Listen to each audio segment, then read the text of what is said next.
When Alexander III of Macedon ascended his father's throne in 336 BCE, he inherited more than a kingdom. He inherited an army already forged into steel by Philip II, a professional, disciplined force that had turned Macedonia from a rugged backwater into the master of Greece. For the men who marched with the young king, war was not an adventure. It was a profession, and in many cases, the only certain path out of poverty. Their lives would come to define one of history's greatest campaigns, stretching from the mountains of Macedonia to the banks of the Indus River. To understand what it meant to be one of Alexander's soldiers is to look beyond the marble statues and gilded myths, into the dust, sweat, and iron of the world's most relentless army. 4th century BCE Macedonia was a land of contrasts, fertile plains divided by rough hills and forested ridges. The people were farmers, herdsmen, and hunters who lived close to hardship. Young men were accustomed to riding, wrestling, and laboring in the fields long before they handled a spear. The Macedonian court was rough but vibrant, and under Philip II, it had become a center of innovation. Philip reorganized the army into a modern machine. Professional soldiers drilled year-round, supplied by the state, and bound by loyalty to their king rather than to a city. Service was mandatory for most able-bodied men. To fight for the king was both duty and livelihood. A recruit might be 18 or 19 when he first entered training. He brought his own clothing, sometimes his own spear or shield if his village could afford it. The state issued a sarissa, a pike over 5 meters long, and basic armor.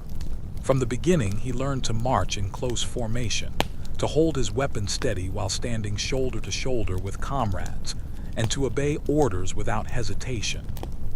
The Macedonian phalanx worked only through trust. Every man's life depended on the steadiness of the one beside him. Before Alexander ever led his army east, his father had already shown them the world's possibilities. Philip had conquered most of Greece by force and diplomacy, introducing the tactical brilliance that his son would perfect. Veterans of Philip's campaigns formed the core of Alexander's early army, the seasoned men known as the Pezhetari, or foot companions. They carried the traditions of discipline, camaraderie, and ruthless efficiency that defined Macedonian warfare. These veterans would later teach the new recruits how to march 20 miles under the scorching sun, how to fortify a camp, how to survive on half rations without complaint. When Philip was assassinated, many feared Macedonia would collapse. Instead, 20-year-old Alexander seized command with a confidence bordering on audacity. He executed rivals, secured Greece, and announced his intention to lead a pan-Hellenic campaign against Persia, the ancient enemy that had once burned Athens. For the soldiers, the promise was intoxicating. Persia meant gold, land, and eternal fame. Alexander, charismatic and fearless, convinced them that together they could conquer the world. In the spring of 334 BCE, more than 40,000 men gathered at the Hellespont. They were Macedonians, Greeks, and mercenaries from across the Aegean. Some brought wives or servants, others left families they would never see again. When Alexander sacrificed at Troy and flung his spear into Asian soil, claiming the continent by right of conquest, the soldiers cheered.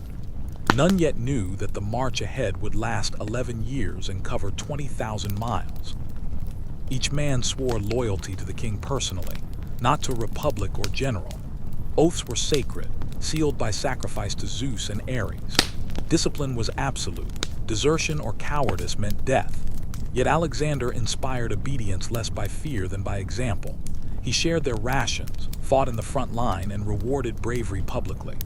Soldiers who distinguished themselves received golden wreaths, new armor, or promotion to elite units like the Hypaspists or companion cavalry. Glory was tangible, and every man dreamed of earning a place near the king's tent. Life between battles was grinding. Soldiers marched through rain, dust, and snow, carrying 30 kilograms of gear. They built bridges, dug trenches, and foraged for food in hostile lands. Sleep came on bare ground beneath the open sky. Entertainment was dice, song, and storytelling.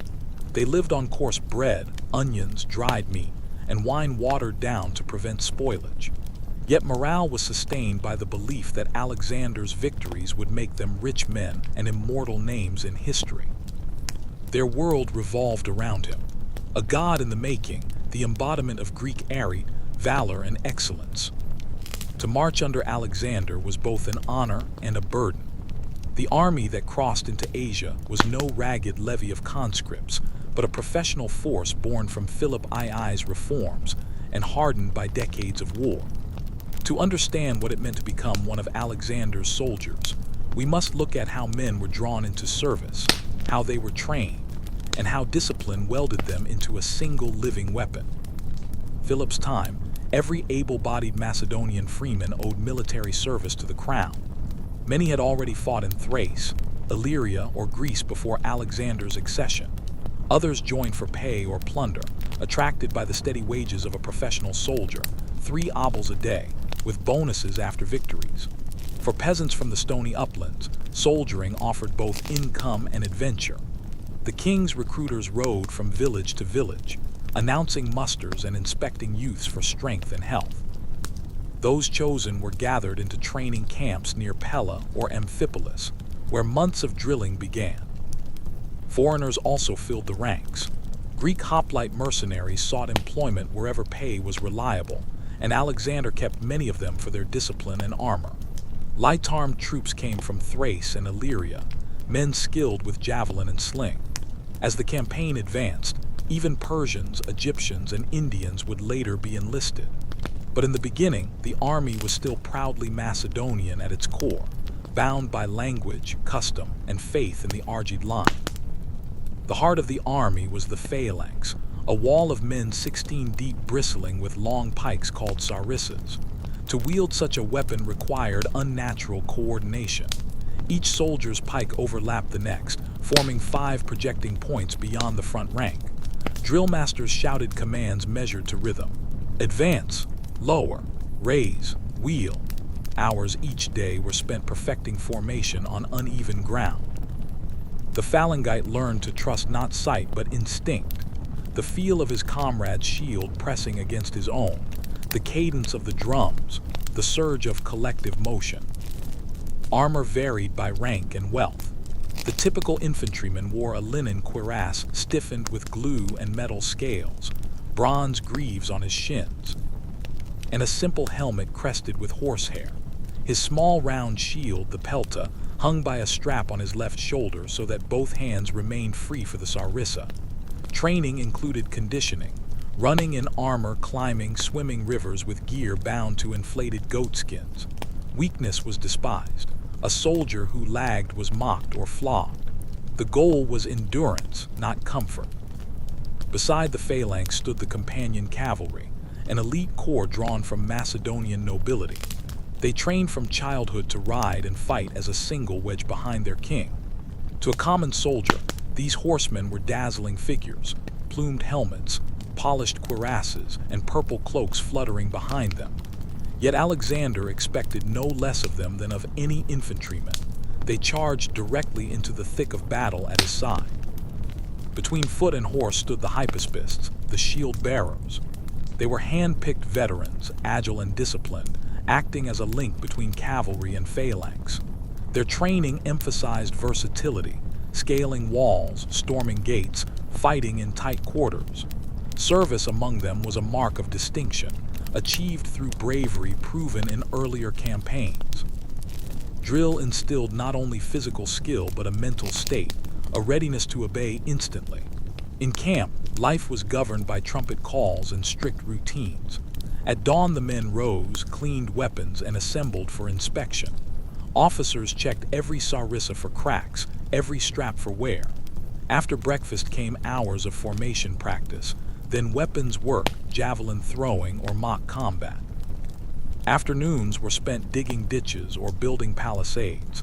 Such labor was considered training as much as necessity. The Macedonian army could raise a fortified camp in a single evening, a discipline that saved countless lives. Punishment maintained order. Theft from comrades meant flogging. Desertion meant death by stoning, the entire unit casting rocks to show collective judgment. Yet rewards were equally public. A man who distinguished himself might be granted new armor, a share of booty, or even the honor of dining with Alexander. These ceremonies bound the soldiers through shared pride and shame. Soldiers lived, marched, and fought in groups of 16 to 30 men who cooked and slept together. They were called syntagmata, little families within the larger host. Bonds formed quickly in the hardship of training, older veterans teaching recruits how to mend armor, share food, and endure fatigue. Jokes, songs, and shared rituals strengthened loyalty. Many carried small talismans, a pebble from home soil, a token of a lover, a charm against disease. The superstitions of the ranks blended Greek and Macedonian traditions, offerings to Ares before drills, sacrifices to river spirits before crossings. The soldiers also learned the stories that defined them. In the evenings, instructors and bards recited tales of Achilles, Heracles, and past Macedonian kings. Alexander encouraged these recitations, reminding his men that they fought in a heroic lineage. He himself was said to trace descent from Achilles through his mother Olympias. To his soldiers, this was no idle boast but proof that they marched under the favor of gods. Training extended beyond combat.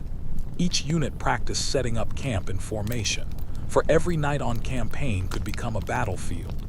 Men learned to dig latrines downstream from the camp, to arrange baggage in neat rows, to tether horses securely.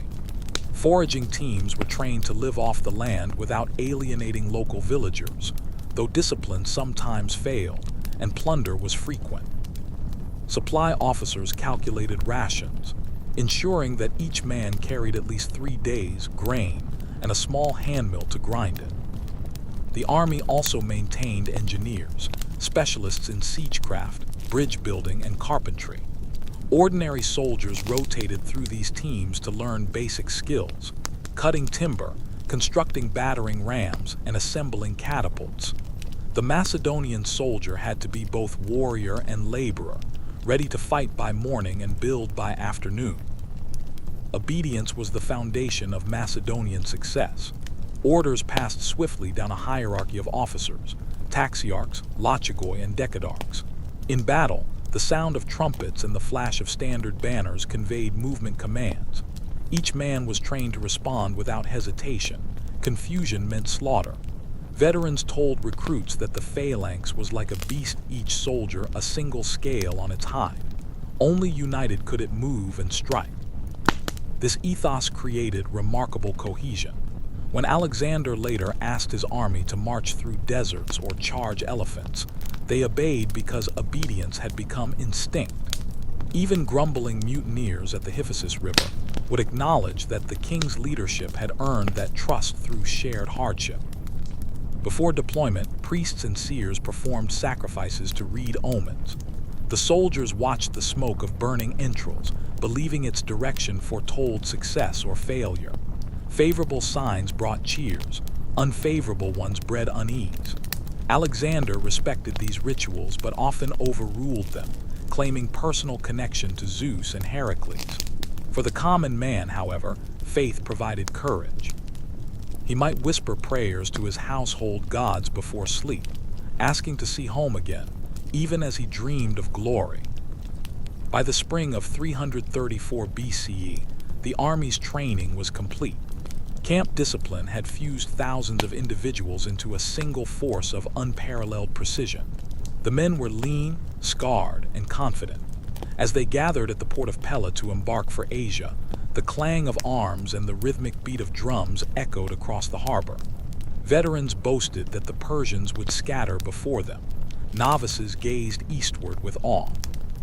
When the ships unfurled sails and the coastline of Macedonia slipped below the horizon, the soldiers understood that their years of training were over. Ahead lay real war, battles that would make legends of some and dust of others. The power of Alexander's army did not rest only on courage or numbers. It came from the precision of its organization and the tools each man carried into battle. Every strap, buckle, and blade had a place in a system Philip II and Alexander refined until it became the envy of the ancient world. To understand life as a soldier beneath Alexander's banner, one must understand the physical burden he bore, his weapons, armor, and the disciplined geometry of the phalanx that bound thousands of individuals into a single living machine.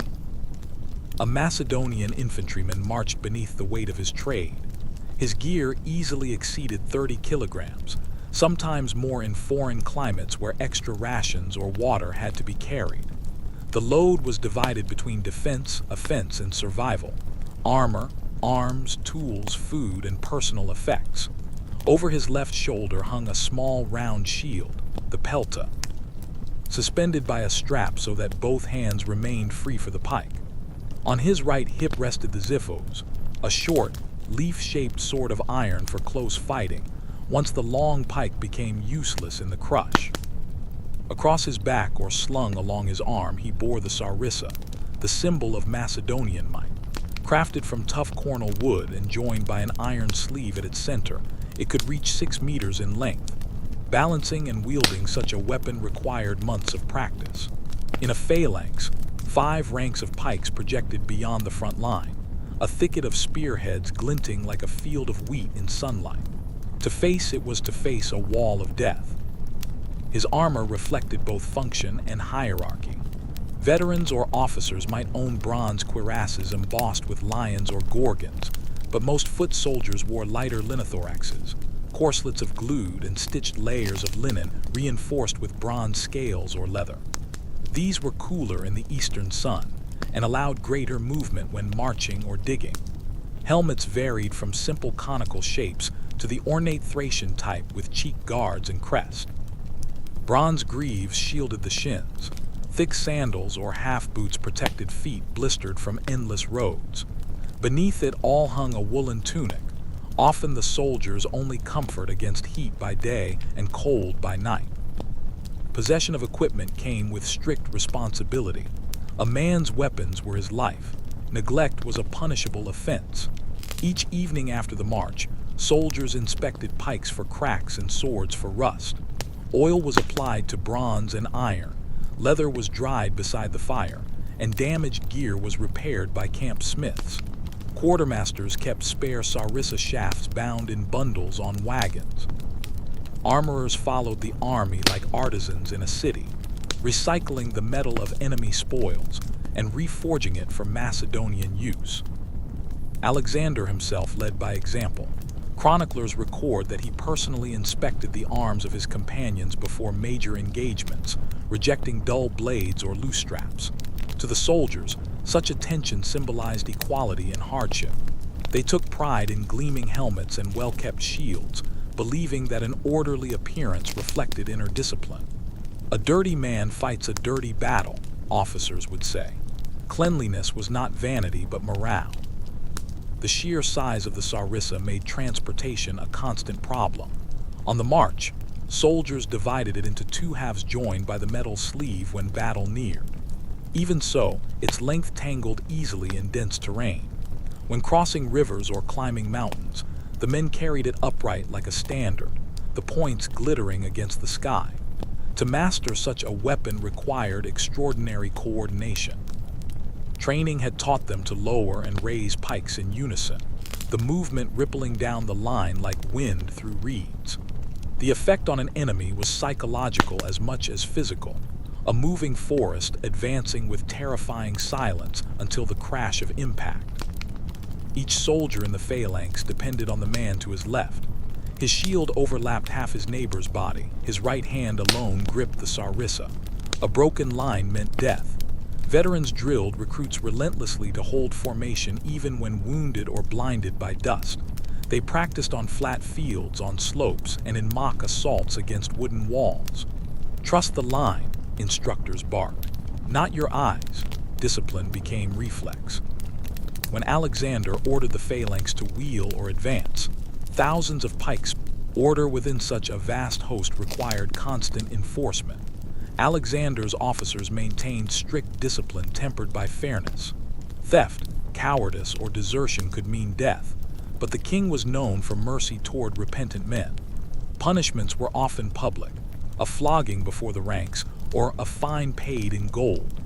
Yet justice was not purely punishment. It reinforced the idea that every soldier was part of something greater than himself. Mutiny occasionally flared when exhaustion or resentment overwhelmed loyalty. Officers handled it with a mix of persuasion and authority. Alexander's charisma was his greatest weapon. He could face thousands of angry veterans and turn their fury to shame with a single speech. The men loved him not because he was gentle, but because he shared their hardships and rewarded bravery lavishly. Gold, titles, and feasts followed victories. In return, he demanded absolute obedience. The army marched through every climate known to the ancient world. The snows of the Hindu Kush, the scorching deserts of Persia, the jungles of India. Each brought its own misery. In the high passes, frost bit through linen armor. In the tropics, insects tormented exposed flesh. Sandstorms blinded columns. Monsoon rains turned roads to rivers. The men adapted as best they could, wrapping cloths around helmets, drying cloaks over fires, sleeping under shields when tents rotted from damp. Still, complaints were few compared with modern expectations. Hardship was their trade. Veterans took pride in endurance, boasting of scars and privations. To survive what others could not was a mark of honor. Even so, the thought of home crept in during sleepless nights, the smell of Macedonian hills, the laughter of families left behind. That longing bound them together as tightly as any oath.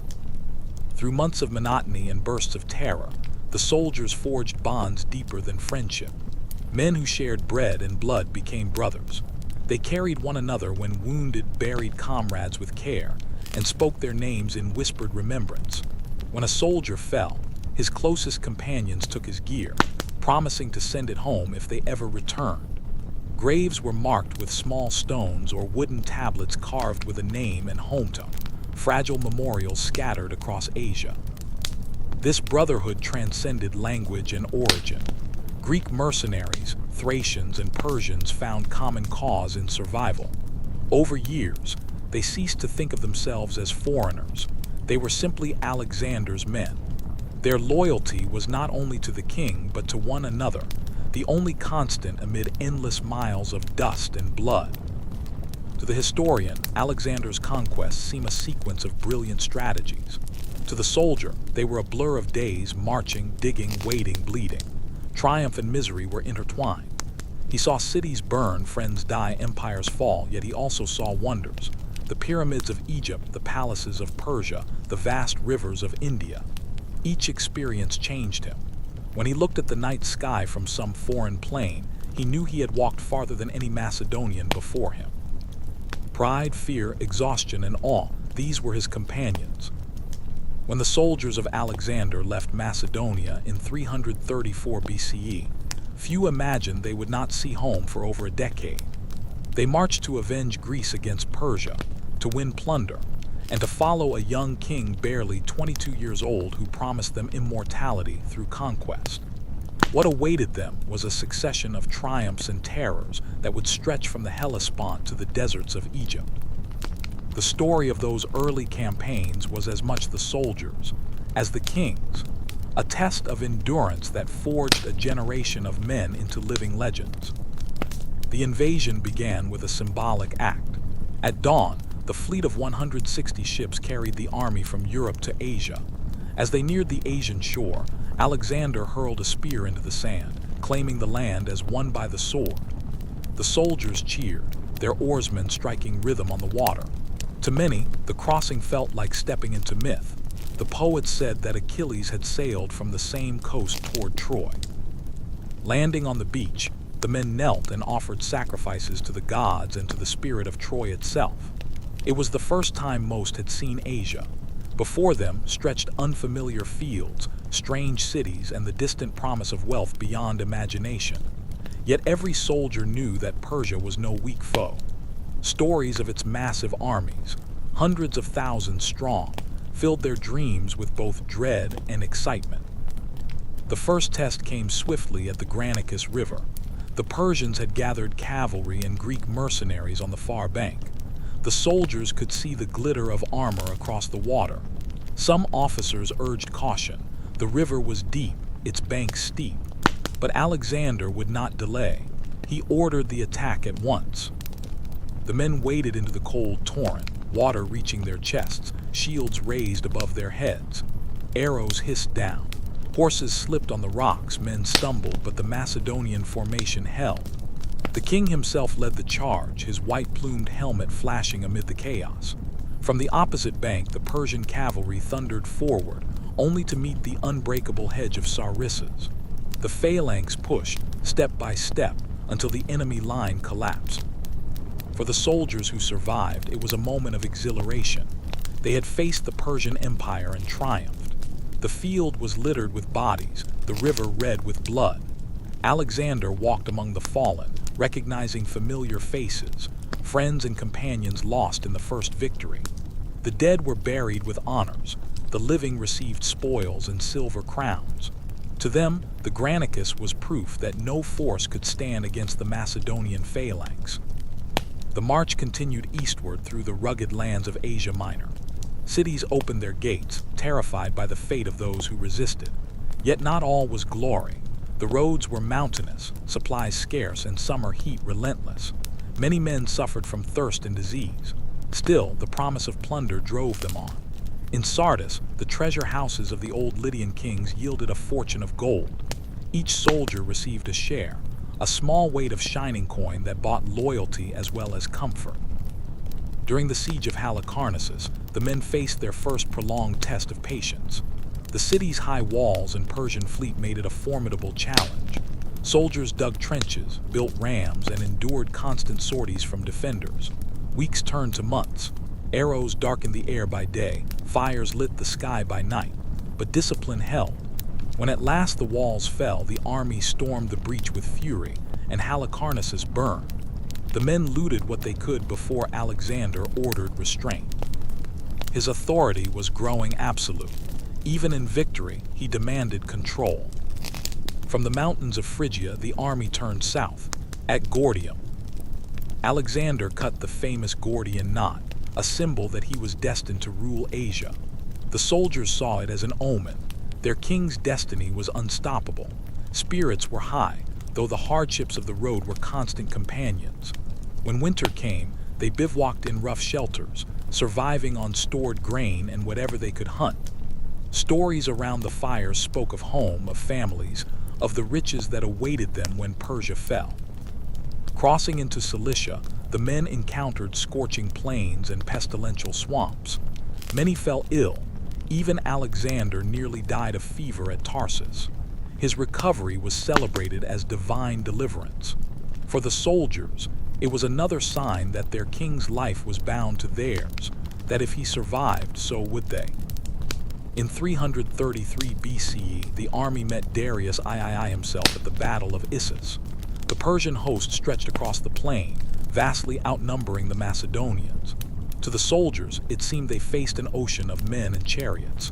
Fear rippled through the ranks, but Alexander's presence steadied them. He rode before the line, calling each battalion by name, reminding them of past victories.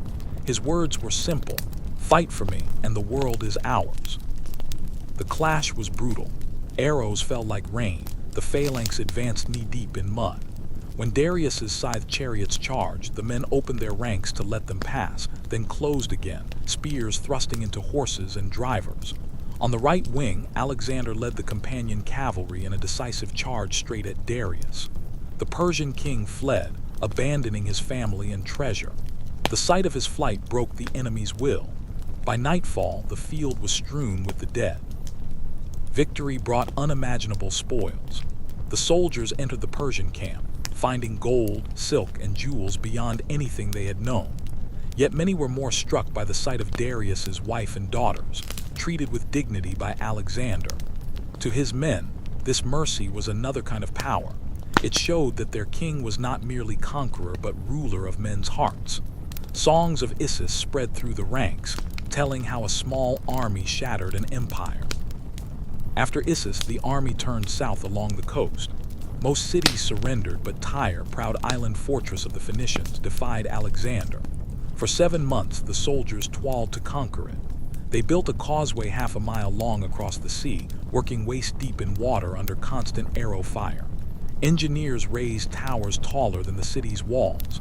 Ships brought siege engines closer each day. The men cursed the sea and the wind, but they never stopped. When the causeway finally reached the walls, Alexander ordered the assault. The soldiers climbed ladders slick with blood and salt, fighting hand to hand on the battlements. At last the city fell, and Tyre's defenders paid dearly for their defiance. The victory was terrible but total. To the soldiers, it proved that no fortress could withstand them, even the sea itself. The siege also changed the army's sense of destiny. They no longer fought to punish Persia, but to build an empire without equal. The causeway to Tyre became a monument to human will, a path literally built over the ocean by men who refused to stop. From Tyre, the army marched into Egypt, where resistance collapsed. The people hailed Alexander as a liberator from Persian rule. For the soldiers, Egypt was a paradise compared to the rocky landscapes they had crossed. Fertile fields, flowing rivers, and food in abundance. They built new cities, the greatest being Alexandria, where Alexander planned a harbor that would link Greece to the Nile. Many veterans dreamed of settling there someday, growing old under gentler suns. In Egypt, the soldiers witnessed marvels, temples older than memory, statues taller than fortresses, and pyramids that dwarfed their imaginations. Alexander led a small group, including some chosen soldiers, on a trek through the desert to the oracle of Ammon at Siwa. Rumors spread that the priests there had called him son of Zeus. Around campfires, men debated what that meant. Some laughed, others believed it. Whatever the truth, their faith in him deepened. He had crossed deserts where others would have perished. Surely he was favored by the gods. By 331 BCE, the army rested in Egypt, veterans polishing weapons and tending wounds. They had marched more than 2,000 miles and fought battles that shook empires. Wealth poured into their hands, gold coins, Persian silks, Egyptian jewelry. Yet restlessness simmered beneath the triumph. They knew the war was not done. Darius still lived, and beyond him lay the heart of Persia. As the soldiers packed once more for the march north, they gazed back at the shining Nile and wondered if they would ever see such peace again. Ahead lay Babylon, Persepolis, and the unimaginable riches of Asia, but also deserts, mountains, and death. For the Macedonian soldier, the first act of Alexander's epic was ending, and a far greater challenge was about to begin. By the spring of 331 BCE, the army of Alexander had already carved a trail of victories through Asia Minor, Syria, and Egypt. Yet every man in the ranks knew that the great test still lay ahead. Darius III, the Persian king of kings, had raised a new host from the heart of his empire, an army said to outnumber the Macedonians 10-1. The march that followed would carry the soldiers of Alexander across the vast plains of Mesopotamia, through rivers and heat and exhaustion, to face the might of Persia in one of history's decisive battles, Gaugamela. When Alexander led his army from Egypt, he did so not as an invader but as a self-proclaimed liberator and pharaoh. He had been crowned in the temples of Memphis, and his soldiers, flush with plunder and prestige, followed him with renewed confidence. The march north was long, but the discipline of the Macedonians was absolute. Each column moved with mathematical precision, infantry in tight formation, the companion cavalry riding ahead as scouts, and the baggage train stretching miles behind. Crossing the Euphrates near Thapsacus, they entered Mesopotamia, the beating heart of the Persian Empire. The land was rich but strange, endless plains broken by irrigation canals and villages. As they advanced, reports came of Darius's new army gathering near the Tigris. To many soldiers, the stories sounded like legend. Thousands of horsemen, chariots with scythed blades, war elephants, and Persian nobles glittering in gold and silk.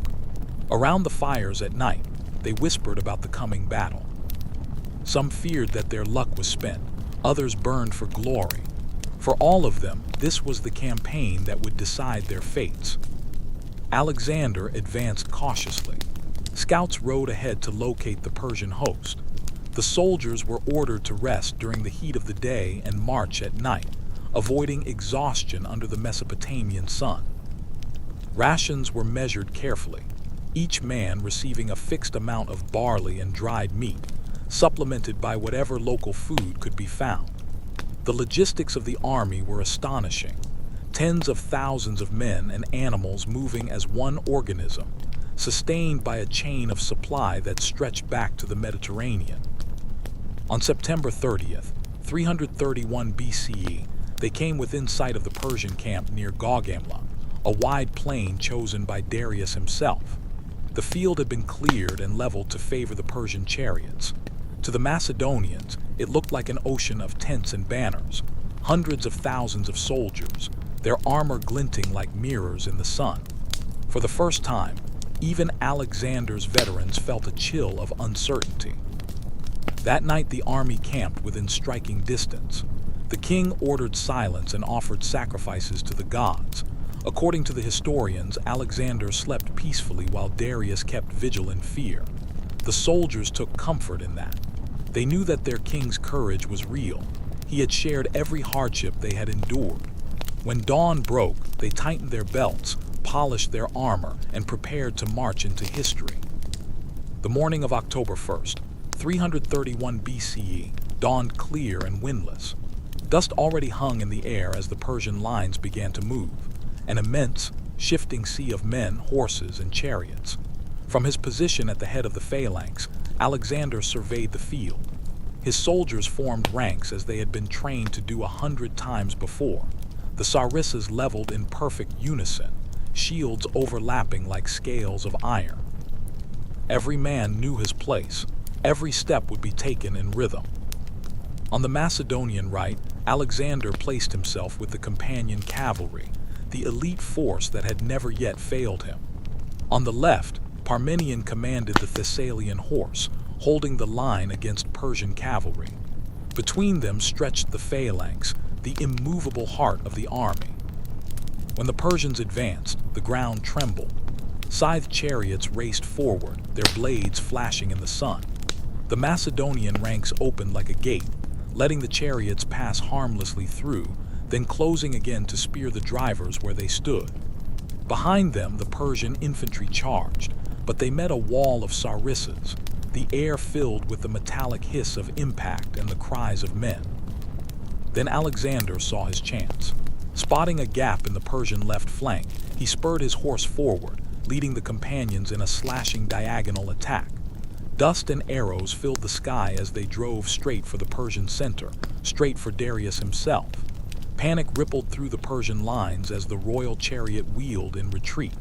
Once again, Darius fled the field, leaving his army to collapse in confusion. The sight electrified the Macedonians. The men roared in triumph as they pressed the attack, cutting through the Persian ranks like a storm through reeds. By nightfall, the plain was silent except for the groans of the dying. The Persians were broken, their empire was shattered. Alexander's army stood victorious but weary, surrounded by the unimaginable wreckage of the greatest force ever assembled against them. The soldiers gathered what spoils they could, armor, jewels, horses, and built fires that burned through the night. For them, Gaugamela was not merely a victory, it was proof that they were invincible. After the battle, the road to Babylon lay open.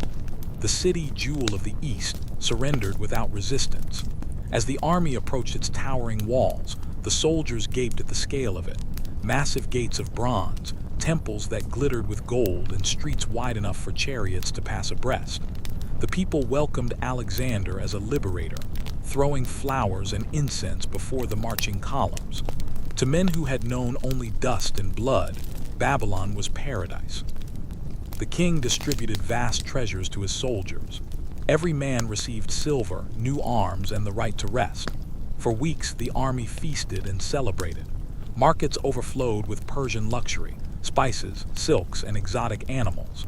The soldiers tasted fruits they had never seen, drank wines older than their fathers, and for a brief time forgot the hardships of war. Yet even in the midst of splendor, discipline remained. Patrols guarded the streets, and the men drilled daily, for they knew that the campaign was not yet done. Darius still lived, and Alexander would not rest until the Persian king himself was captured. From Babylon, the army marched east again, deeper into the Persian heartland. At Susa, they found treasure beyond imagining, tens of thousands of talents of silver and gold stored for generations. Each soldier received another reward, but the weight of wealth did not slow them. The road climbed into the highlands toward Persepolis, the ceremonial capital of the empire. Winter snows covered the passes, and men died of cold and hunger, but the veterans pressed on, driven by loyalty and pride. When Persepolis fell, the soldiers entered the city that had once symbolized Persian supremacy. The halls of the great palace glittered with gold reliefs of kings and immortals. For the men, it was a moment of awe and triumph. Here, they stood at the heart of the world they had conquered. But victory had its darker side. In the months that followed, drunken celebration turned to destruction. In a night of fire and revelry, the palaces of Persepolis burned. Whether by accident or design remains debated. Many soldiers joined in, casting torches into the wooden roofs, watching the flames consume centuries of empire. The heat of the blaze lit the mountains for miles. Some wept, realizing they were burning what might have been their greatest trophy. Others sang, believing the destruction was a fitting end for the enemy of Greece. The next morning, Alexander ordered an end to the fires. The army moved on, leaving behind the smoking ruins of Persepolis, half victory monument, half grave. For the common soldier, these years of conquest were both glorious and grueling. They had fought across continents, toppled kings, and seen wonders beyond imagination. Yet fatigue began to seep into the ranks. The men were older now, scarred and weary. Many had buried comrades and left families behind in distant Macedonia. Still, they followed Alexander, who never ceased to share their hardships. He marched beside them, drank the same water, and slept on the same ground. They believed that so long as he lived, no power could defeat them. In the evenings, as campfires flickered across the Persian plains, the soldiers told stories of their journey: the crossing of the Hellespont, the storms at Tyre, the gold of Babylon, the fire at Persepolis. Some wondered aloud if they had reached the end of their road. Others whispered that the world still held lands beyond the horizon. They did not yet know that Alexander's ambition would drive them farther still, beyond the deserts of Persia, across mountains and rivers, to the edge of the known world. By the time Alexander's army left Persepolis behind in 330 BCE, the Persian Empire, the greatest the world had known, lay in ruins. Babylon, Susa, and Persepolis had all fallen. Darius III, the once mighty king of kings, was now a fugitive fleeing across the eastern provinces. For most of Alexander's soldiers, the war seemed over. They had won every battle, captured every treasure, and avenged Greece 100-fold. Many hoped to return home with gold in their purses and scars to prove their glory. But their king was not finished. Alexander's vision stretched far beyond Persia. To him, conquest had become destiny, a divine mission to bring the entire world under one rule. And so the weary soldiers found themselves marching east once more, into lands unknown, chasing a fleeing king who could no longer threaten them. What followed was not just war, but the transformation of the Macedonian army into something entirely new, a mobile empire. The chase began in the highlands of Media. Darius had fled eastward, gathering what few loyal satraps he could. Alexander's army followed relentlessly, covering hundreds of miles across harsh terrain. The soldiers trudged through mountain passes where snow blinded their eyes and icy winds stripped the skin from their faces. Supplies grew scarce. Many men lived on half rations. Yet they pressed on, driven less by hatred of Darius than by the unyielding will of their king. When at last they caught up with the Persian king near the Caspian gates, they found him already dead, betrayed and murdered by his own men, led by the satrap Bessus. Alexander had the body brought before him and covered it with his royal cloak. He declared Darius a noble enemy and ordered a royal funeral. For the soldiers, this moment marked the end of their first great war. The king of Persia was dead. Their vengeance was complete. Yet even as they buried Darius, Alexander announced his intention to continue east, to punish Bessus and bring the distant provinces under his command. A murmur of discontent rippled through the ranks. They had fought for revenge. Now they were being asked to fight for ambition. But Alexander's charisma was irresistible. When he spoke of unity and glory, the men found themselves cheering again. The march into Central Asia was unlike anything the Macedonians had known. The empire they had conquered gave way to wilderness, endless plains, deserts, and mountain ranges where no Greek army had ever marched. In Bactria and Sogdiana, modern Afghanistan and Uzbekistan, resistance came not from vast armies but from small bands of fierce horsemen who struck by surprise and vanished into the hills. To combat this new kind of warfare, the soldiers had to adapt. The long pikes of the phalanx were of little use in rough terrain. Skirmishes replaced pitched battles. Ambushes and sudden raids became the rhythm of the campaign. The men learned to ride as well as fight on foot, carrying lighter weapons and moving swiftly across hostile ground. Life in these years was brutally hard. Winters froze their bones, summers baked them beneath relentless suns. The land offered little food. Many soldiers survived on what they could hunt, hares, birds, or even the flesh of their horses when supplies ran out. Sickness was constant, and morale began to fray. Some muttered that they had marched past the edge of the world. Others dreamed of the rich cities of Babylon and Susa, wondering why they had ever left.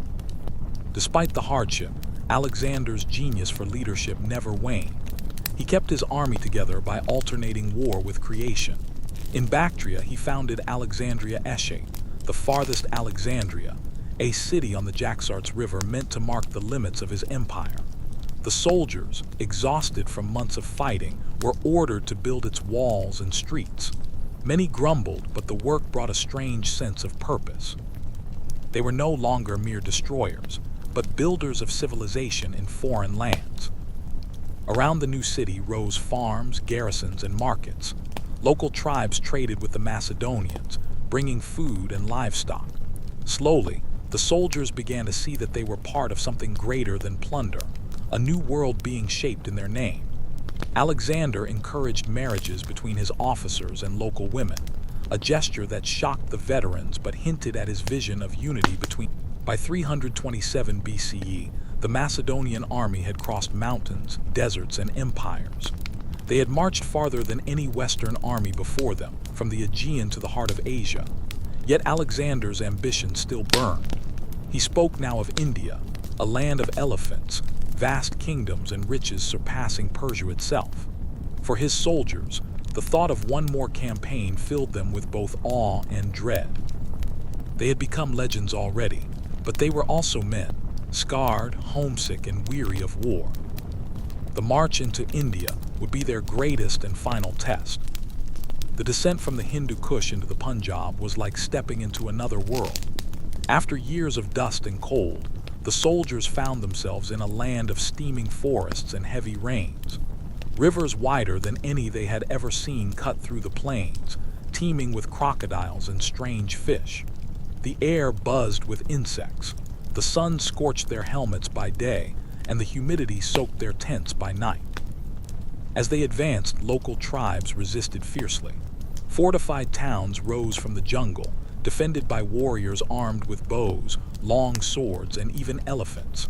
The Macedonians were astonished by these beasts, towering animals clad in armor, capable of crushing men and horses alike. But Alexander's veterans were not easily daunted. They had faced worse terrors, and their discipline turned fear into curiosity. At the Rock of Yornos, a stronghold perched high above the Indus River, the local defenders mocked Alexander as the Sogdians once had. Once again, his men scaled impossible cliffs, carrying ropes and spears. For days they fought to gain every inch, until at last the defenders fled. When the Macedonians planted their banners on the summit, they believed that no fortress on earth could stand against them. In the spring of 326 BCE, the army reached the Hydaspes River, where the powerful Indian king Porus awaited them with a vast force. The soldiers gazed across the water and saw an army unlike any they had faced.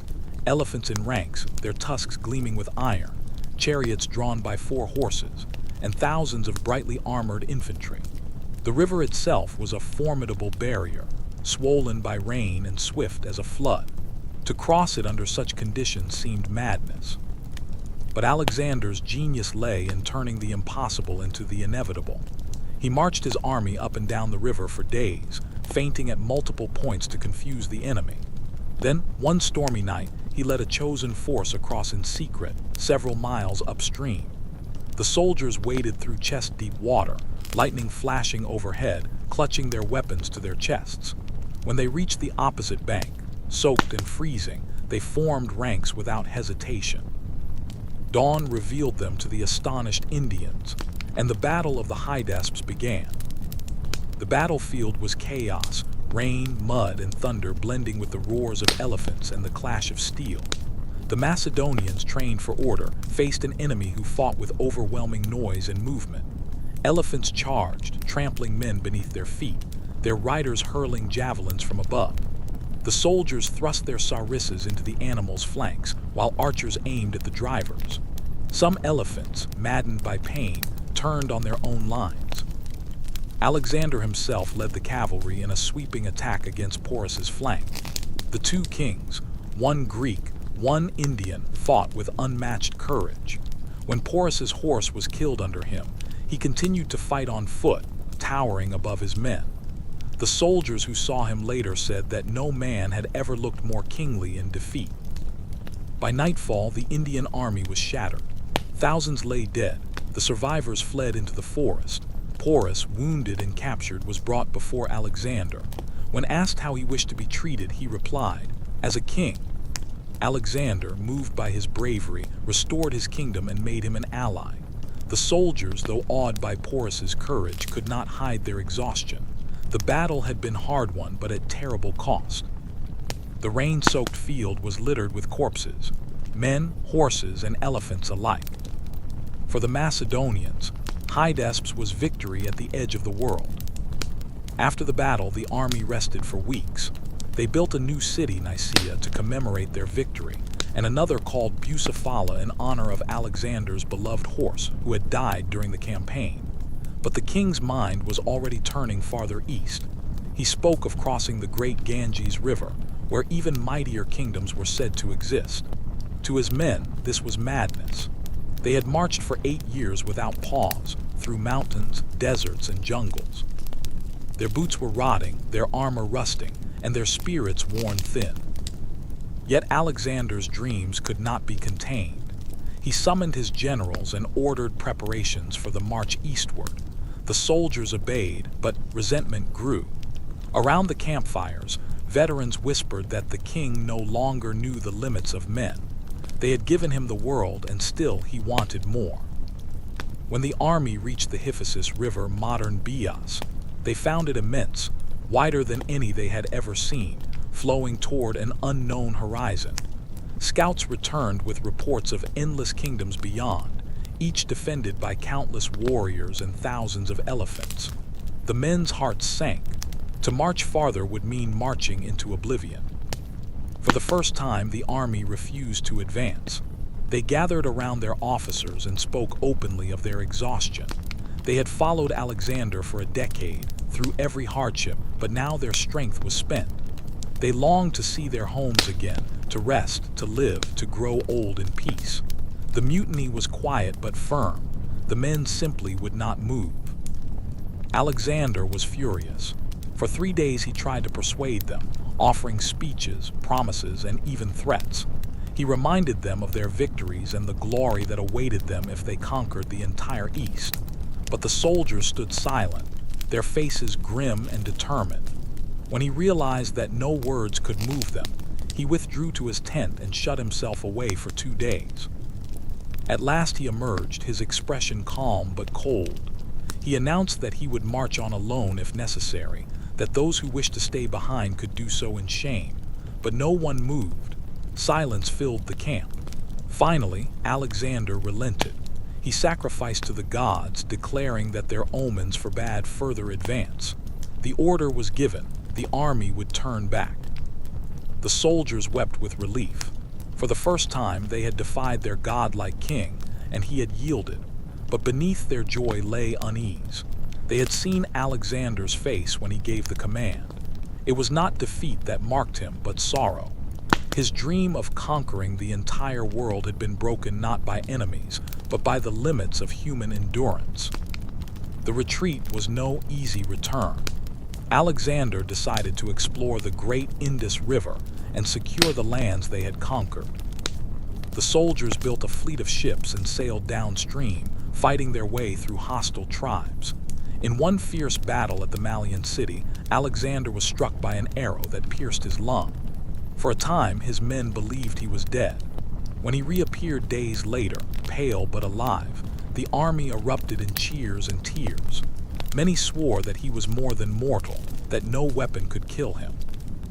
Yet the wound weakened him, and the army slowed. The long march south through the Indus Delta was plagued by disease, heat, and scarcity. Men collapsed in the swamps, their armor corroding from the damp. The veterans began to understand that even returning home might cost them their lives. By the time the army reached the Indian Ocean, they had traveled farther than any Western force in history. They had fought battles beyond the edges of every known map, crossed rivers wider than seas, and endured hardships no one at home could imagine. When Alexander offered sacrifices to Poseidon upon seeing the ocean for the first time, the soldiers joined him, but their joy was hollow. They were alive, but many of their comrades lay buried in foreign soil. For the Macedonian soldier, the campaign in India was both the climax and the breaking point of their long odyssey.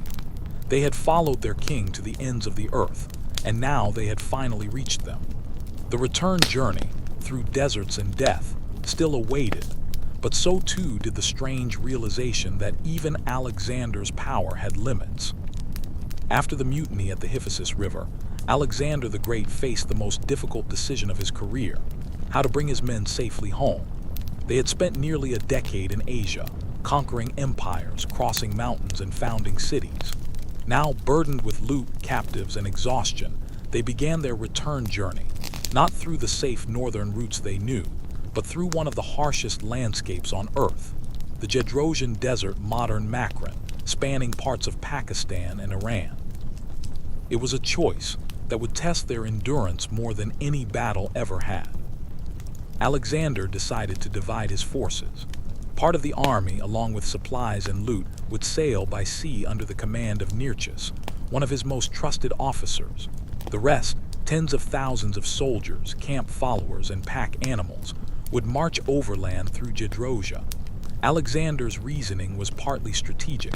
He wished to map the unknown coast and reunite both wings at the Persian Gulf, but it was also personal pride. He wanted to emulate the mythical Heracles, who was said to have crossed the same desert in triumph. The soldiers, though uneasy, obeyed. They had long ago learned that their king's ambitions were inseparable from their own fates. At first, the journey seemed manageable. The land was dry but open, dotted with villages that surrendered to Alexander's forces and offered food. Yet as they pushed farther west, the terrain changed. The green vanished. The ground hardened into endless dunes of white sand, glittering under a merciless sun. Rivers disappeared. The wind grew hotter by the hour, carrying choking dust that burned the throat and eyes. Each man carried his own water in skins, rationed strictly by officers. Horses and camels collapsed after a few days, their tongues swollen from thirst. Alexander ordered that the baggage be burned, gold, tents, and all, so that the soldiers could carry only what was needed to survive. To their astonishment, he threw his own share of treasure into the flames first, declaring that a king who wishes to save his men must share their burdens. It was a gesture that restored morale, but it could not quench thirst. For weeks they marched beneath a sun that turned armor into burning metal. Men stripped off helmets to keep from fainting, though punishment for doing so was severe. Food ran out. Rations were reduced to a handful of dates or dried grain. When wells were found, they were often brackish or poisoned by salt. The heat became an enemy more pitiless than Persia or India. Men died where they stood, falling face first into the sand, their tongues cracked and blackened. The survivors buried them shallowly if they had the strength. Some drank from the skins of dead camels, others sucked moisture from the roots of thorny plants. The desert devoured everything.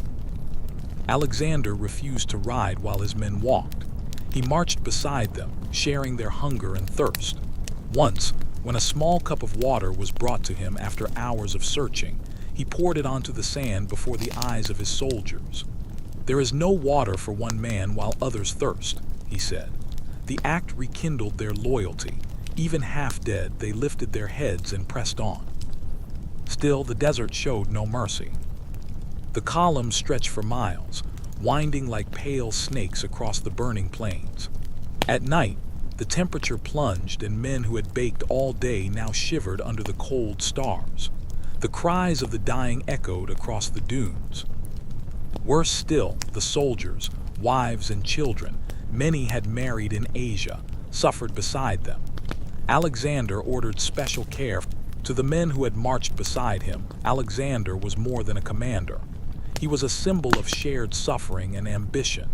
In the phalanx, rank mattered less than the shield of the man beside you. They had eaten from the same rations, slept under the same stars, and faced death shoulder to shoulder. Even in old age, veterans spoke of their comrades with reverence. They remembered the jokes shared around campfires, the songs sung before battle, the smell of rain on iron before dawn. For all the pain, there was pride, a sense that they had lived as part of something greater than themselves. They called it philia, brotherly love, the invisible chain that bound each man to his fellows. This bond, more than gold or glory, was the true treasure of their years under arms. Yet even as they told their stories, they could not escape the darker side of their experience. For every veteran who returned, a dozen had perished. Some died in battle, others in deserts, mountains, or fever-ridden jungles. The empire's triumphs were built on their bones. To the surviving soldiers, immortality was not found in marble statues or royal decrees. It lived in memory, in the tales passed from mouth to mouth, the scars that would never fade, the dreams that haunted them in sleep. Many wondered if Alexander's vision of uniting the world had been worth so much suffering. Had they built a better world, or merely replaced one empire with another?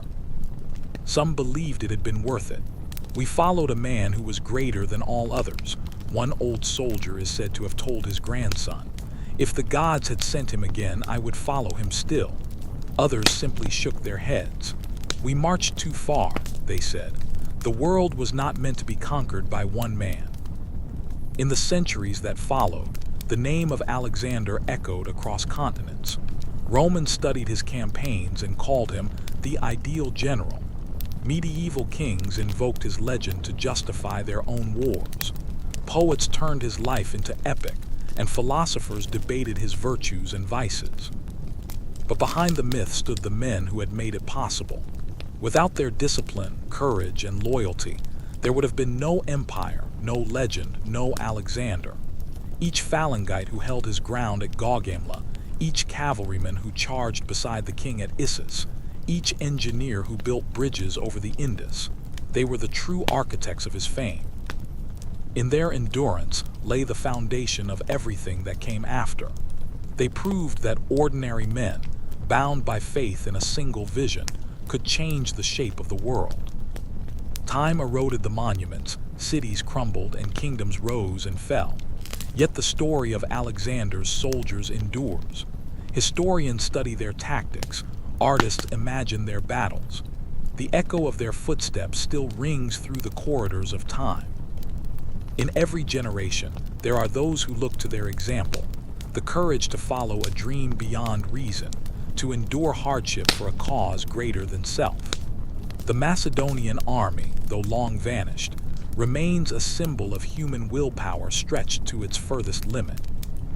They remind us that greatness is not born of ease, but of struggle, not of comfort, but of courage in the face of despair. If one were to imagine a single old soldier sitting by a hearth many years after Alexander's death, his thoughts might run like this. "We were boys when we followed him, full of pride and hunger. We marched until our feet bled, fought until our arms could lift no more. We crossed rivers that swallowed horses and deserts that drank the blood of men. We saw kings kneel and cities burn. Yet what I remember most is not the battles, but the faces, the laughter after victory, the quiet prayers before dawn, the way the king would ride beside us when the sun was high and the world seemed endless. We thought he could never die, but he did. And when he did, something in us died too. Still, I would not trade those years for a lifetime of peace. For we were soldiers of Alexander, and the earth itself remembers our march. The life of a soldier under Alexander the Great was a paradox, filled with both splendor and suffering, triumph and tragedy. It was a life where ordinary men reached extraordinary heights, only to find that glory was fleeting and peace elusive. They lived in a time when the world expanded daily before their eyes, and yet, in the end, they discovered that conquest could not fill the emptiness left by what they had lost. Their story endures not because they won, but because they endured. They remind us that history is not written only by kings, but by the countless hands that carried their banners. Each soldier who stood in the dust at Issus, who waded through the rivers of India, or who stumbled across the Gedrosian sands, carried a piece of Alexander's dream and paid its price. In the grand tapestry of history, the Macedonian soldier stands as both conqueror and victim, hero and witness. Through him, we see the cost of ambition and the resilience of the human spirit. His life was marked by endless marching, fleeting glory, and eternal brotherhood. And though centuries have passed, the echo of his journey still resounds across time, whispering the same unanswerable truth that all soldiers come to know. The world is vast. Glory fades. But the march never ends. No military commander in history has ever won a battle by himself.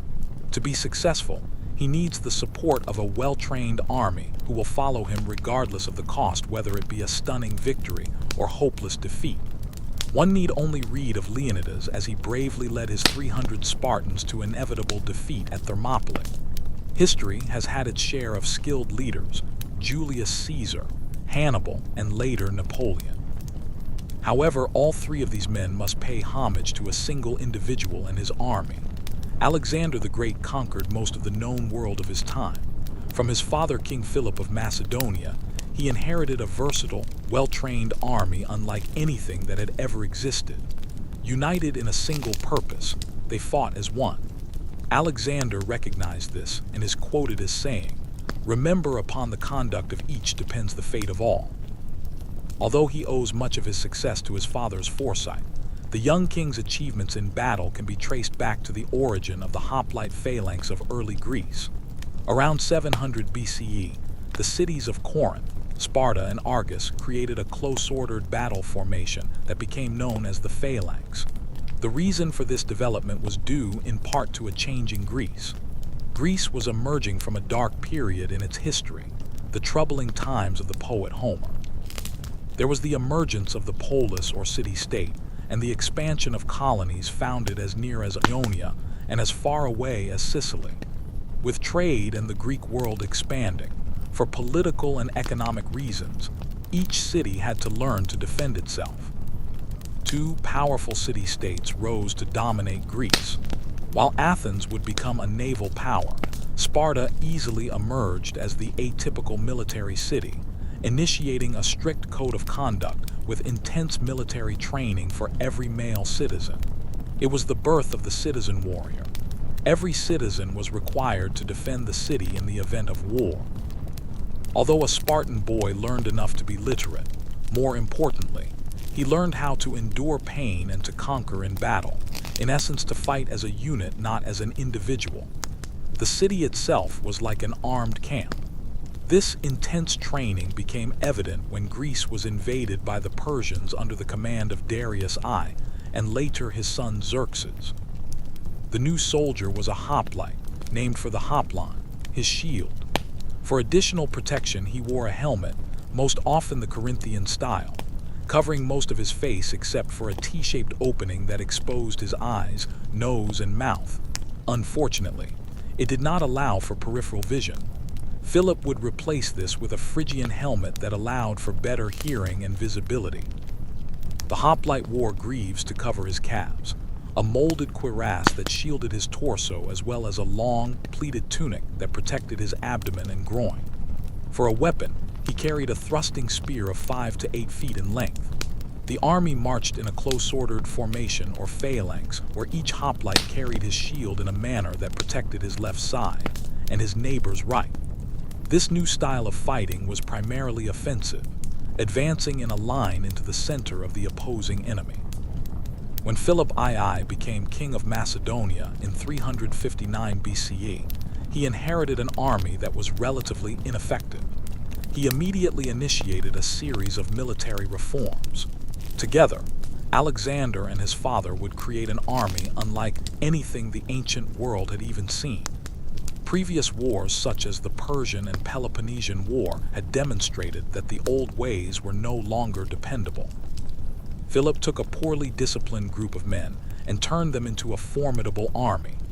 Most historians believed Philip developed his ideas while a hostage in Thebes, observing their notorious sacred band. To begin with, he increased the size of the army from 10,000 to 24,000 and enlarged the cavalry from 600 to 3,500. This was no longer an army of citizen warriors. In addition, he created a corps of engineers to develop siege weaponry such as towers and catapults. Later, Alexander would use these siege towers with devastating effect at Tyre. 6,000 would be killed and 30,000 enslaved. The very nature of the phalanx required constant drilling, and both men demanded strict obedience. Punishments would be meted out for those who disobeyed. Like Alexander after him, Philip required an oath of swearing allegiance to the king. They provided uniforms, a simple idea that gave each man a sense of unity and solidarity. Besides the obvious, there was logic behind what they did.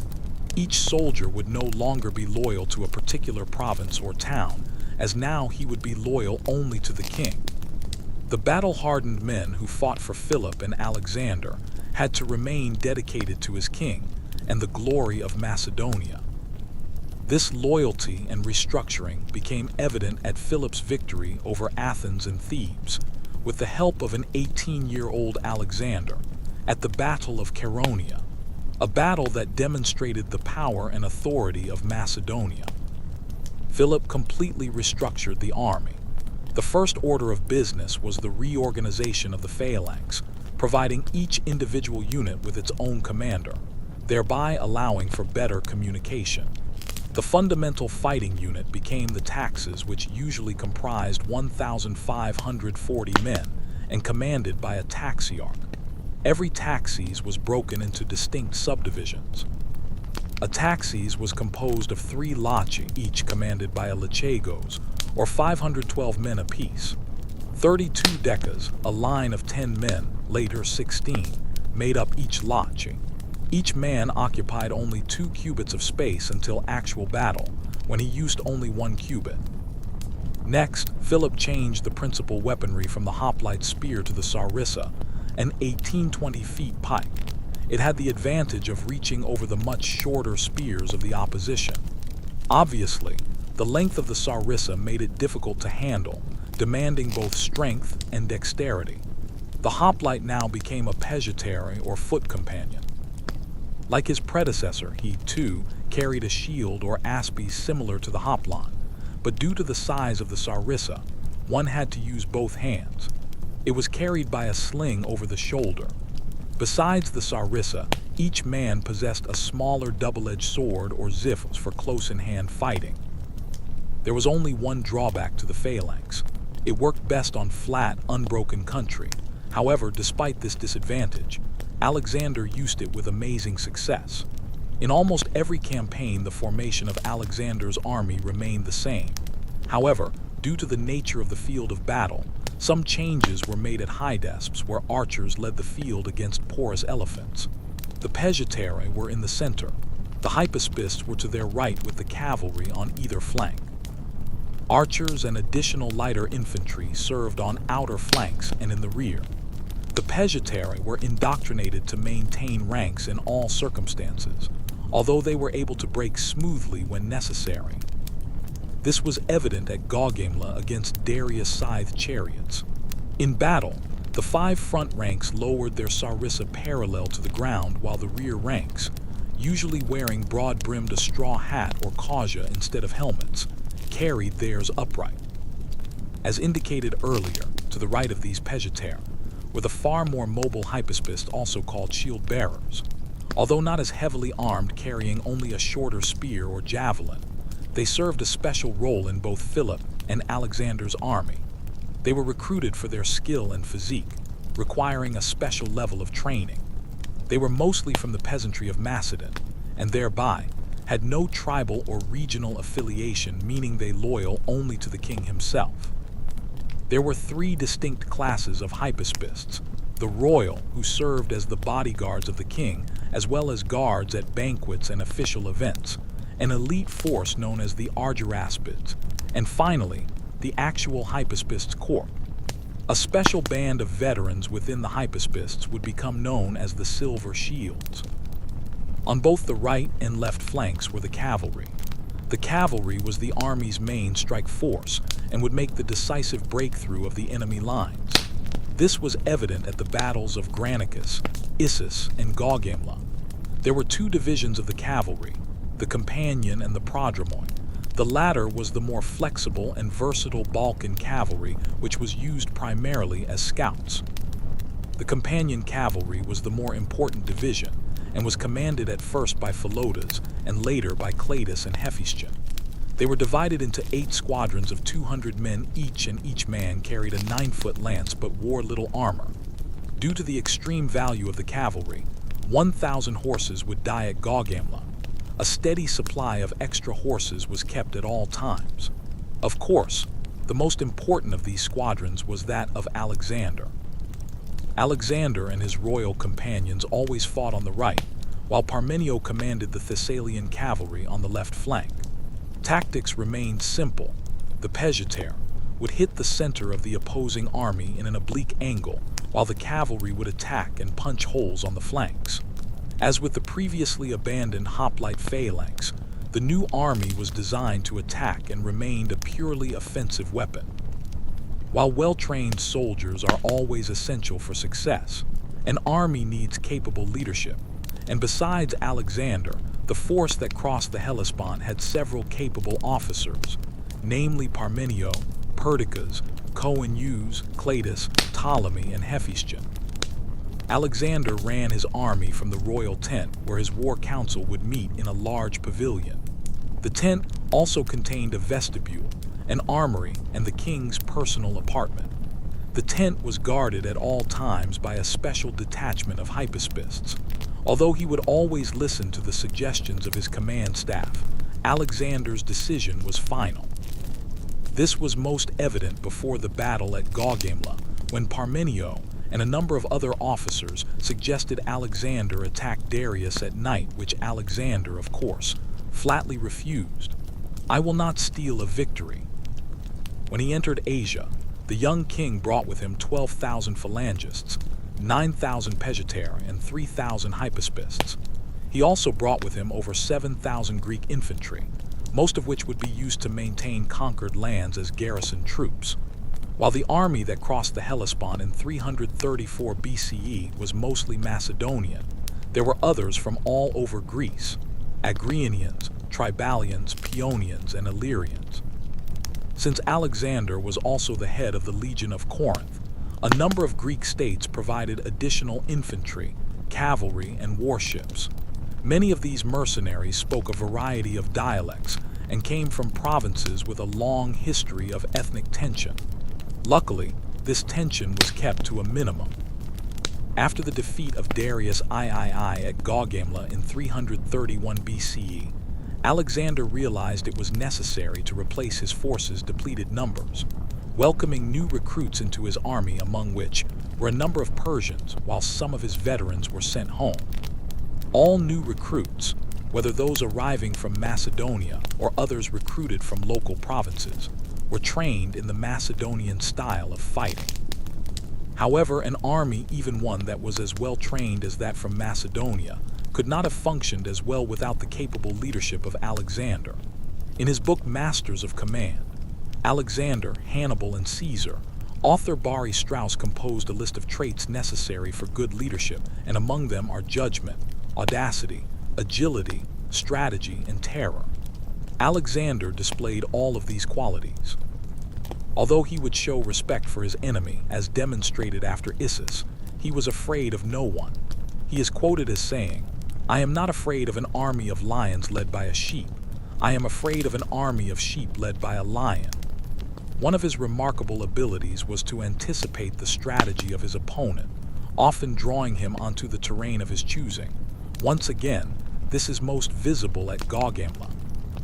Throughout his conquest of Persia, Alexander didn't necessarily want to bring Darius to his knees. He only wanted to conquer. Alexander had the respect of his men and never betrayed their trust as he fought next to them, ate with them, and refused to drink water when there wasn't enough for all. Quite simply, he set the example. As was evident at Gaugamela, he was able to rally his men to fight with him. Plutarch in his Life of Alexander the Great wrote, "He made a very long speech to the Thessalians and the other Greeks, and when he saw that they encouraged him with shouts to lead them against the barbarians, he shifted his lance into his left hand, and with his right appealed to the gods, praying them, if he was really sprung from Zeus, to defend and strengthen the Greeks. And after mutual encouragement and exhortations, the cavalry charged at full speed upon the enemy." In his The Campaigns of Alexander, Arrian quoted Alexander as he addressed his troops. "We of Macedon for generations past have been trained in the hard school of danger and war." The king compared the two armies, that of Macedon and that of Persia. And what, finally, of the two men in supreme command? You have Alexander, they Darius. Before Philip and Alexander, the Persians under Darius I and Xerxes had been repelled by a smaller force.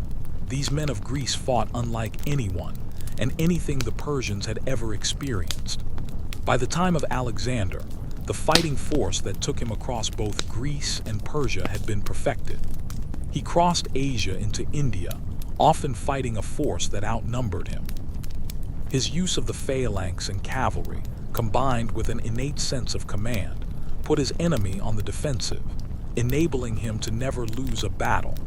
His memory would live on, and his determination brought the Hellenic culture to Asia. He built great cities and changed forever the customs of a people. How did Alexander the Great sustain his army? In 334 BC, the Macedonian king Alexander the Great set forth for Asia to campaign against the Persians. He had inherited a powerful army with an incredibly effective logistics system, thanks to the reforms of his father and predecessor Philip II. Yet fighting in Asia would prove very different from fighting in the Balkans and Greece. Alexander realized this, and soon adapted the logistics system he had inherited from his father to suit his new theaters of war.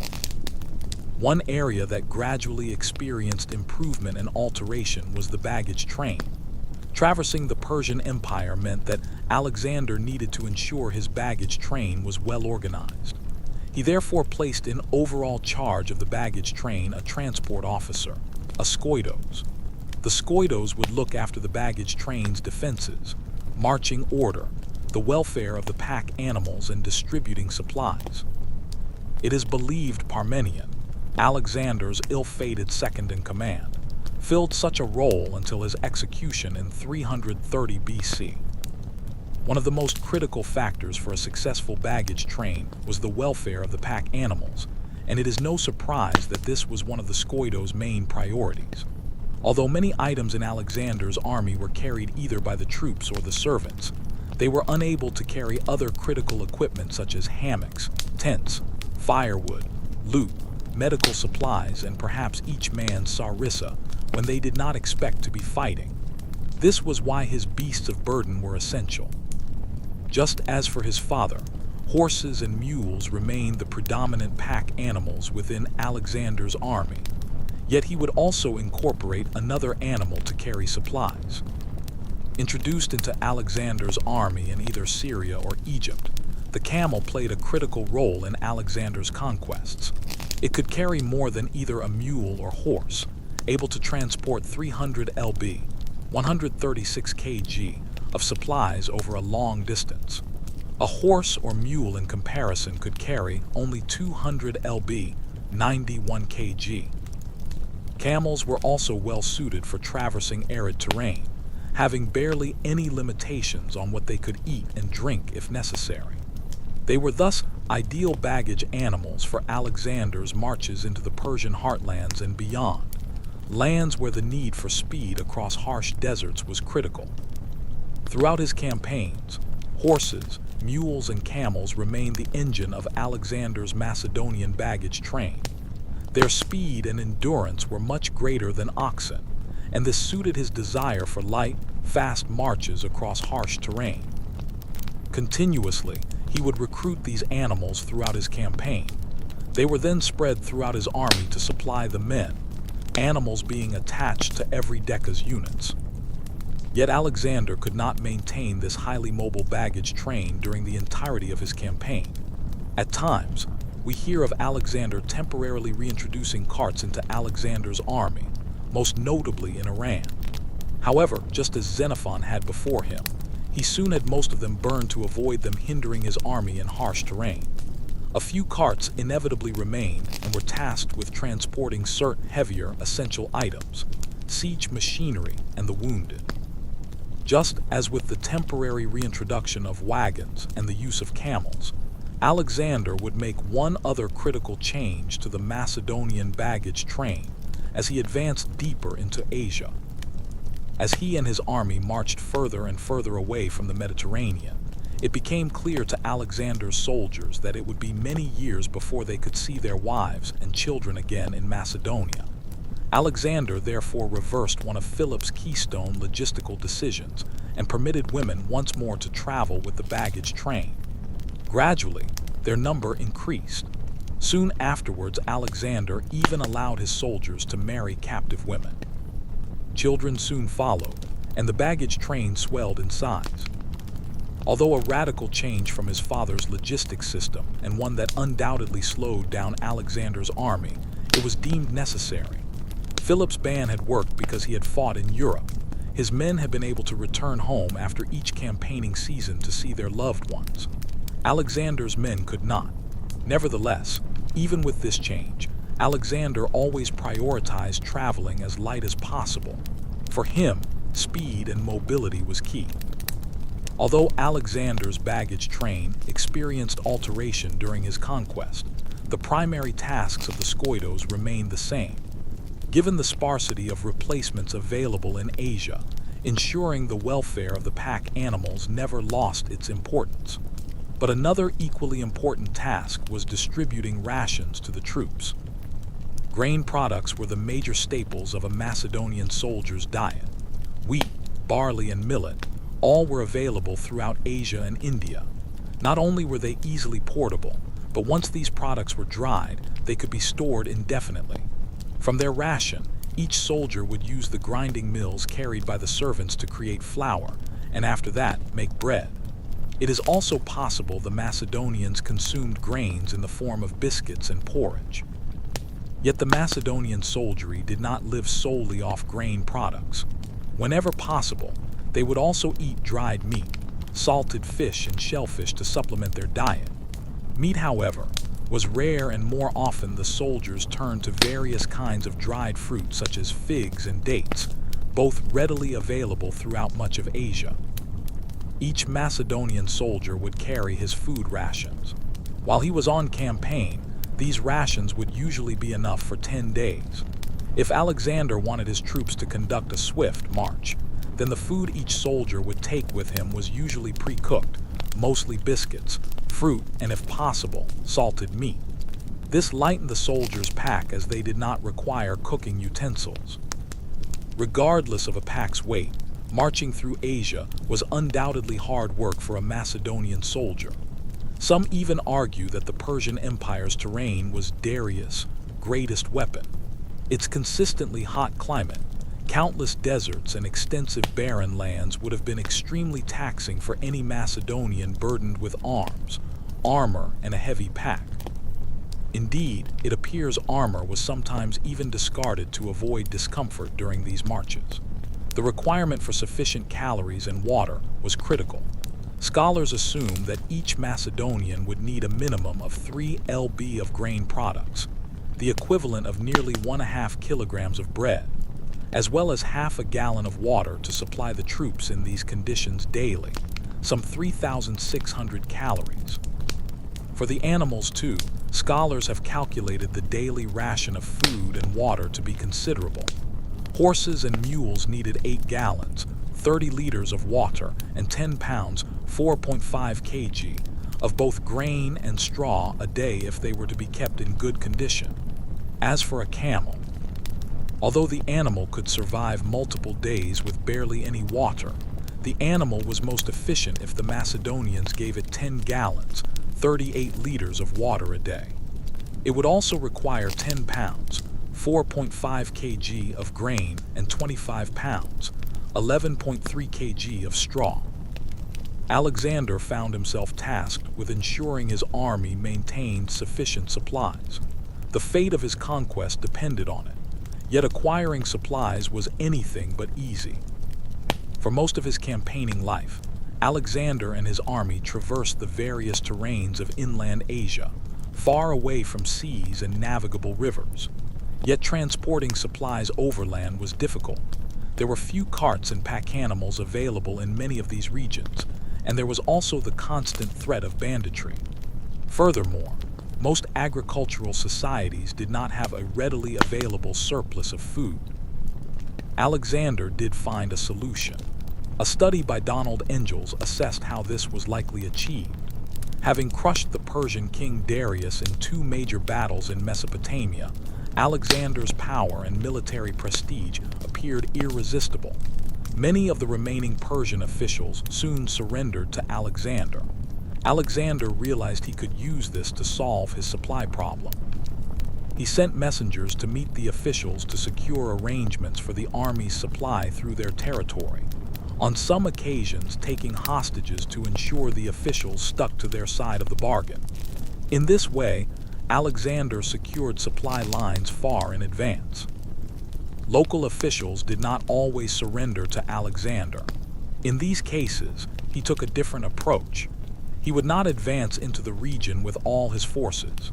Instead, he would acquire intelligence about the region, information such as its topography, routes, climate, and resources, before deciding his next move. He would then either launch a campaign against the region with a small elite force, while the rest of his army remained behind in a resourced base, or he would split his forces into smaller units that would gain supplies by either sacking settlements or foraging.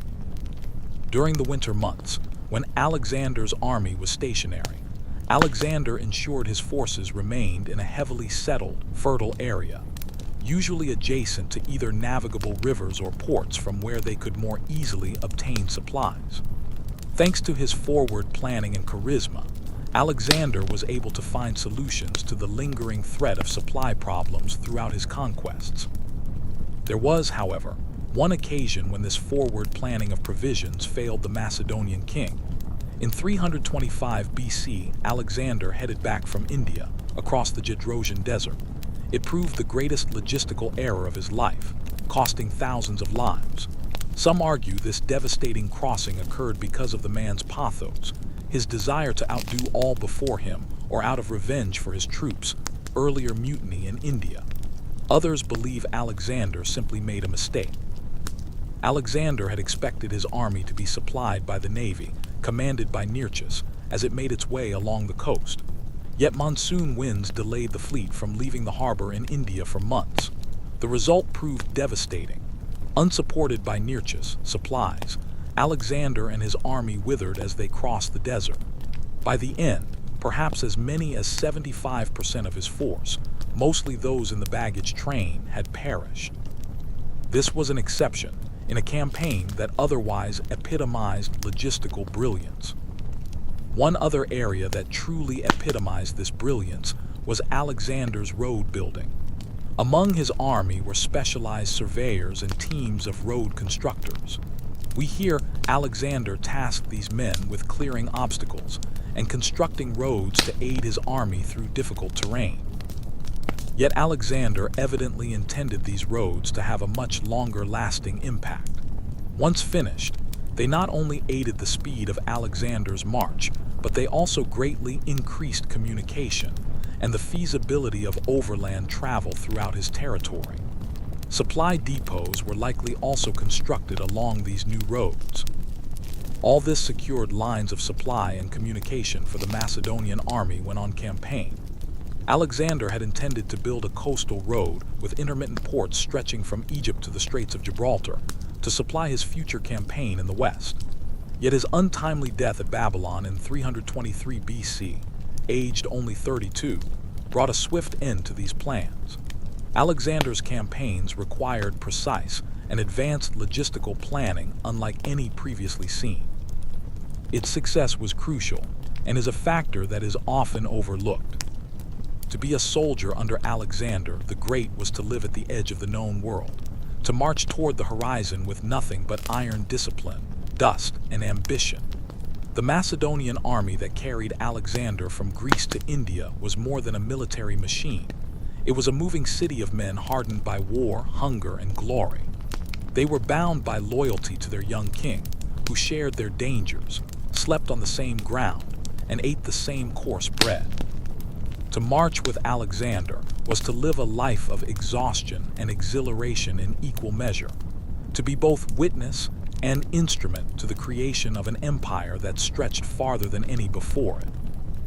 Most soldiers in Alexander's army were not born to wealth or nobility. They were sons of farmers, shepherds, and craftsmen from the rugged highlands of Macedonia. Many had served under Philip II, Alexander's father, who had transformed a once backward kingdom into a military powerhouse through relentless reform. Boys grew up watching the phalanx train in the fields, hearing tales of conquest, and hearing the clatter of armor from dawn till dusk. To a young man, joining the army was both a duty and an opportunity, a chance to win loot, status, or even land in conquered territories. When a recruit joined the ranks, his life changed immediately. He was assigned to a syntagma, a company of 256 men, each carrying the sarissa, a massive pike between 18 and 21 feet long. The phalanx was built on trust. Every man's shield overlapped with the next, forming an impenetrable wall of bronze and spear points. In training, soldiers practiced endless drills to keep formation even while marching uphill in mud or over corpses. The discipline was brutal, and failure was punished harshly. Alexander believed that fear of dishonor should outweigh fear of death, and his soldiers learned quickly that cowardice brought shame upon one's family and city. A soldier's armor was simple but effective: a bronze helmet with cheek guards, a cuirass of layered linen or metal, greaves to protect the shins, and a small round shield for parrying blows.